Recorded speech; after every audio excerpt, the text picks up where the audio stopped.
ঈশ্বর নারীকে তৈরি করেছিলেন, কিন্তু অন্য সব কিছুর তুলনায় নারীকে গড়ার ক্ষেত্রে সময় একটু বেশি নিয়েছিলেন।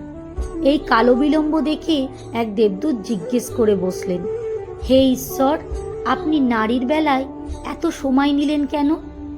জবাবে ঈশ্বর বললেন, তার সাথে কতগুলো বৈশিষ্ট্য জুড়ে দিয়েছি, তা কি দেখেছ? সে সকল ধরনের পরিস্থিতিকে মানিয়ে নিতে পারবে। সে একই সাথে একাধিক শিশু পালনে সক্ষম। তার একটি প্রেমময় চুম্বন যেমন ক্ষতবিক্ষত হৃদয় সেরে উঠবে, তেমনি ভাঙা হাঁটু বল ফিরে পাবে। দৌড়ানোর জন্য সে টানা 24 ঘন্টা সেবা দিতে সক্ষম। এত কিছু সে করবে, কিন্তু তার থাকবে মাত্র 2টো হাত। দেবদূত বিস্মিত হয়ে বলে, 2টি হাত মাত্র? এ তো অসম্ভব। নিশ্চয়ই এর গঠনে বিশেষ কিছু আছে।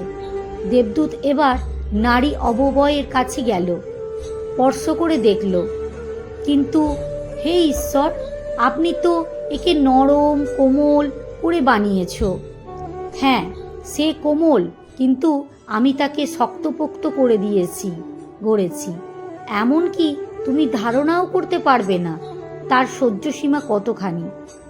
দেবদূতের আবার প্রশ্ন, সে কি চিন্তা করতে পারে? সে শুধু চিন্তা নয়, কারণ অনুসন্ধান এবং সমাধানও দিতে প্রস্তুত।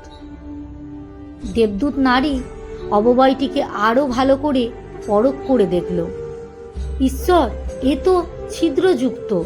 ঈশ্বর তাকে আশ্বস্ত করে বললেন, চিন্তা করবে না বৎস, চোখের কোণে যে ছিদ্র দেখছ তা থেকে জল গড়িয়ে পড়বে, কখনো আনন্দে, কখনো দুঃখে, কখনো গর্বে, কখনো তীব্র যন্ত্রণায়।